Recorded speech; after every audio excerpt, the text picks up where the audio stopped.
아주 옛날에 지중해 근처에 미라라고 하는 마을이 있었는데 그 마을에 니콜라스라고 하는 주교님이 살았어요.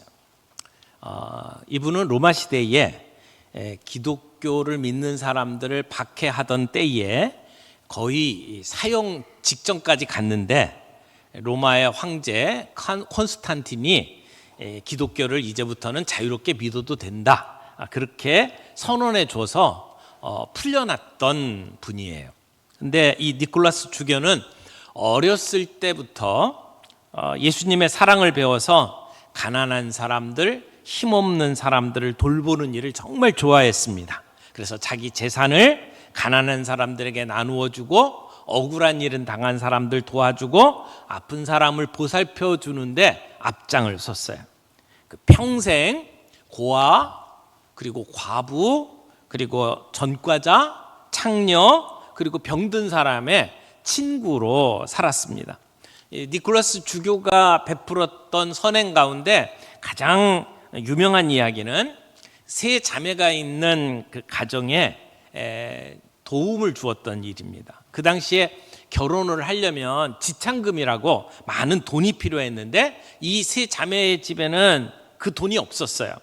그래서 결혼을 못하면 이 사창가에 팔려나갈 수밖에 없는 그러한 어려운 상황이었는데 그 소식을 들었던 니콜라스 주교님이 사람들이 모르는 깊은 밤에 그 집 창가에 금 주머니를 몰래 놓고 갔어요. 그 덕분에 그 집에 첫째 딸이 결혼을 할 수 있었고, 그리고 둘째 딸, 셋째 딸도 그렇게 결혼을 할 수 있었어요. 나중에 그 금 주머니를 놓고 간 사람이 니콜라스 주교님이라는 것을 사람들이 알게 되고, 사람들이 이분을 가난한 사람을 돕는 성직자라고 부르기 시작을 했습니다. 근데 니콜라스 주교가 세상을 떠난 뒤에도 그분의 따뜻한 마음, 그리고 비밀리에 행했던 그 돕는 손길, 이것이 유럽 전역으로 퍼져나가기 시작을 했어요. 그래서 겨울 축제나 연말이 되면 사람들이 니콜라스를 생각을 하면서 어려운 사람들에게 도움을 주고 선물을 주고받는 일들이 이게 전통이 되었어요.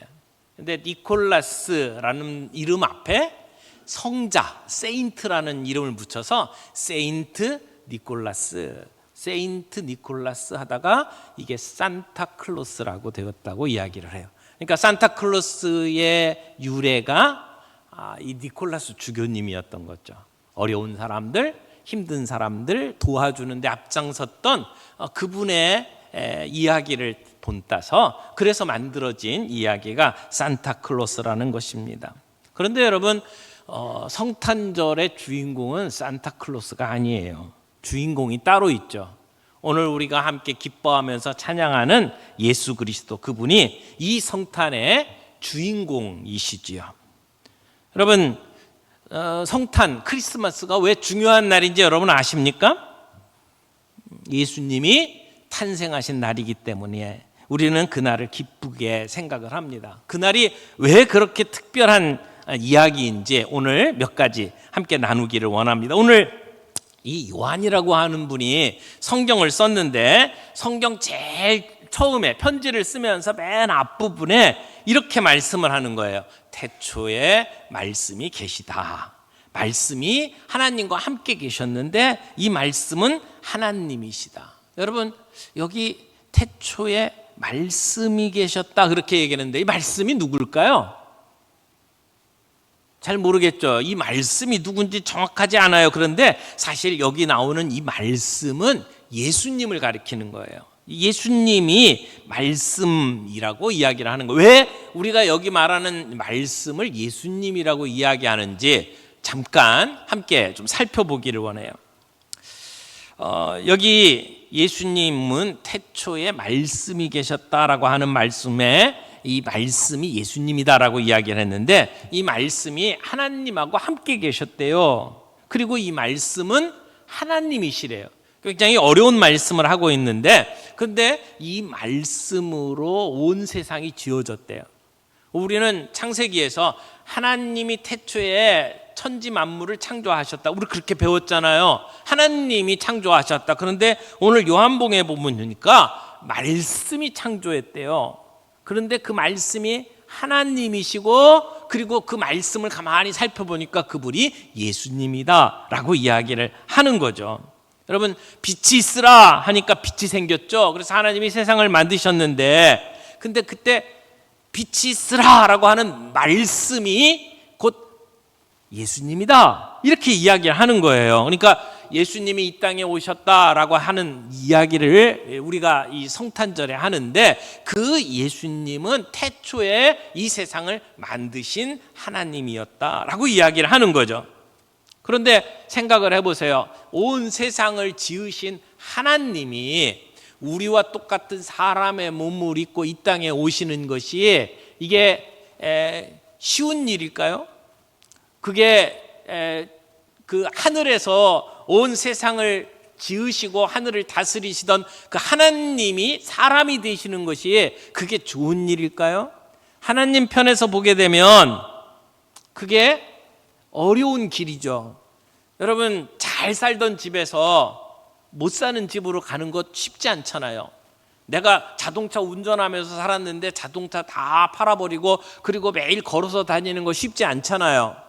근데 하나님이신 그분이, 온 세상을 창조하신 그분이 우리와 똑같은 몸을 입고 이 땅에 태어나셨어요. 그것도 조그만 꼬맹이, 어린 아이로 태어나셨어요. 걷지도 못하고 말도 제대로 못하고 자기 몸도 제대로 관리를 못하는 어린 아이로 이 땅에 오셨단 말이에요. 그것도 이 세상이 좋은 세상이 아니잖아요. 힘들고 어렵고 고통당하던 예수님 당시에 유대인들은 로마의 압제 속에 살았어요. 로마의 식민지로 살았단 말이에요. 그러니까 종과 노예와 같은 삶을 살고 있었단 말이에요. 그런 어둠이 가득한, 사람들 사이에 미움이 가득하고 배신이 가득한 그 땅에 예수님이, 하나님이신 예수님이 사람으로 이 땅에 오셨다라고 하는 것이 성탄절이에요. 근데 왜 예수님이 이 땅에 오셨을까요? 예수님은 우리를 너무나 잘 아시는 분이었어요. 우리가 어떤 처지에 있는지 잘 아시고 우리를 사랑하시는 분이었어요. 그러니까 그 하나님이, 그리고 그 예수님이 우리를 너무나도 잘 알고 너무나도 사랑하셨기 때문에, 이사야서 49장 15절 16절 말씀을 좀 읽어드릴게요. 여기 보니까 이렇게 얘기해요. 여인이 어찌 그 젖먹는 자식을 잊겠으며 자기 태에서 난 아들을 긍휼히 여기지 않겠느냐? 그들은 혹시 잊을지라도 나는 너를 잊지 아니할 것이라. 내가 너를 내 손바닥에 새겼고 너의 성벽이 항상 내 앞에 있나니. 이게 무슨 말씀이에요? 엄마는 젖 먹는 아이를 잊을 수가 없어요. 여러분, 처녀 때는 뭐 세상 모르고 잠을 자던 그런 분들도 결혼을 하고 아이를 낳으면 조금만 부스럭거리는 소리, 아이가 우는 소리에다 펄쩍펄쩍 깨워서 아이를 돌보는 그러한 엄마가 되잖아요. 엄마는 결코 아이들을 잊을 수가 없어요. 그런데 이 성경 말씀에 뭐라고 하냐면, 혹시 그런 엄마가 아이를 잊을 수는 있어도 나는 너희들을 잊을 수가 없다, 이렇게 말씀을 하는 거예요. 하나님이 우리를 너무나도 잘 아시고 너무나도 사랑하시기 때문에. 근데 예수님이 이 땅에 오신 이유가 뭐냐면, 그렇게 우리를 사랑하시기 때문에 우리를 그냥 죽어가게 내버려 둘 수가 없어서 우리를 구원하기 위해서 예수님이 이 땅에 오셨다는 거죠. 근데 예수님이 이 땅에 오신 것을 5절 말씀에 보니까 이렇게 이야기를 해요. 한번 볼까요? 5절에 빛이 어두움에 빛이 돼. 여기서 말하는 빛은 예수님이죠. 예수님이 빛으로 세상에 비췄어요. 어둠 속에 비쳤는데 근데 어둠이 깨닫지 못하더라. 예수님이 어두움, 이 죄와 슬픔, 배신, 하나님으로 멀어진 마음으로 가득한 세상에 오셨단 말이에요. 비쳤단 말이에요. 그래서 우리를 구원해 주시기 위해서, 우리를 어둠 속에서 건져 주시기 위해서 이 땅에 오셨단 말이에요.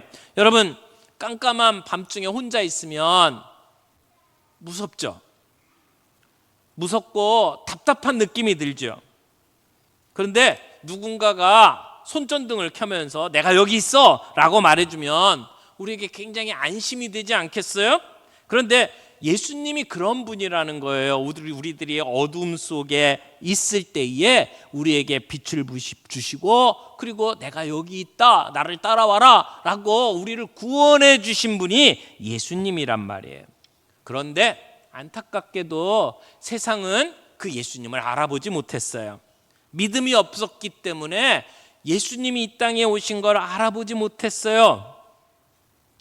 여러분, 우리는 오늘 이 성탄을 맞이하면서 우리 가운데 사람의 모습을 입고 이 땅에 오신 예수님을 환영하고 축하합니다. 우리에게 그런 마음을 주신 것이 얼마나 큰 복인지 몰라요.